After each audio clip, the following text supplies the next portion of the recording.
Dah lah borak panjang-panjang. Lepas tu minta detail sikit terus kena palau. Kenapa? Ejen selalu tanya background dulu sebelum buat viewing rumah. Tapi benda tu bukan ke PNC. Kami tanya itu sebab nak tahu bajet dan profil kewangan anda yang basic sahaja. Supaya kami boleh cek sama ada rumah yang anda nak tu memang ngam dengan bajet anda ataupun kami boleh suggest unit-unit yang sesuai kalau anda masih tengah survey. Tapi masalahnya, dah lah borak panjang-panjang. Lepas tu minta detail sikit terus kena palau. Aduh, kalau boleh janganlah macam tu ya. Kami cuma nak memudahkan urusan sahaja. Dan ya, saya setuju. Kalau ejen tanya benda yang terlalu personal macam alamat penuh ke apa ke, yang itu memang tak payah bagilah. Tapi kerja tu kan bank yang uruskan. Kenapa ejen nak tahu pula? Menyibuk je kan.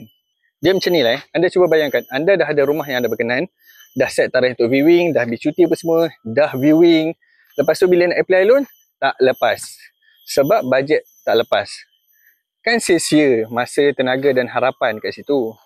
So kalau awal-awal anda dah tahu bajet yang match dengan profil kewangan anda, lagi senanglah untuk anda pilih projek yang sesuai. Senang juga untuk kami cadangkan projek-projek yang memang sesuai dengan anda. Tak buang masa dan tak buang tenaga.